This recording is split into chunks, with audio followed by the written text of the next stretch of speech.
Les différents peuples constituent une seule communauté. C'est ainsi qu'ils ont une seule origine, puisque Dieu a fait vivre toute la race humaine sur la face de la terre.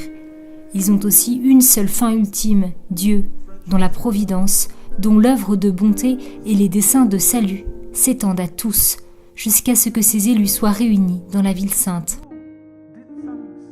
Cette citation de Paul VI remonte à 1965, année de la déclaration Nostra Aetate. Elle résonne encore, en particulier dans des villes comme Jérusalem, où vivent juifs, chrétiens et musulmans.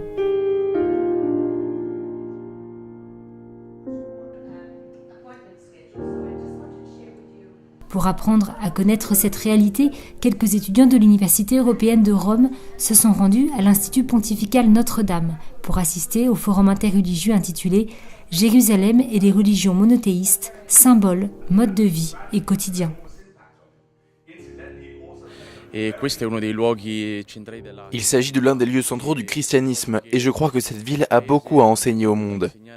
Je crois et j'espère que les générations futures pourront contribuer à ce processus de paix et je suis sûr que cela arrivera.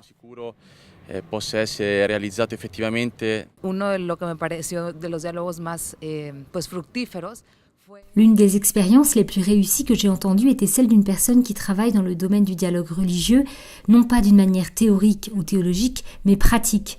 Un endroit où les gens partagent leur sagesse, où ils prient ensemble. J'ai vu que cela pouvait faire une grande différence dans la vie quotidienne et dans le processus de paix.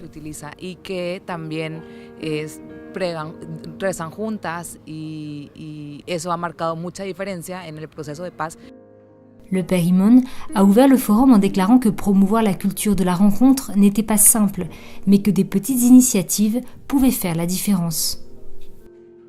Le rabbin David Rosen, engagé dans la promotion du dialogue interreligieux depuis le pontificat de Jean-Paul II, a souligné l'évolution du dialogue entre chrétiens et juifs, considérés aujourd'hui par l'Église comme nos frères aînés dans la foi. Idéalement, ce serait la situation parfaite, parce que les différentes traditions de la ville ont leur propre beauté unique. Ce lieu devrait être un lieu merveilleux d'union et d'harmonie entre les différentes traditions religieuses. Les religions, cependant, ne se fondent pas sur l'abstrait, elles se fondent sur une identité. Hala Bouokari vit dans la vieille ville de Jérusalem. Musulmane, elle nous partage sa façon de vivre ensemble avec des personnes d'autres religions.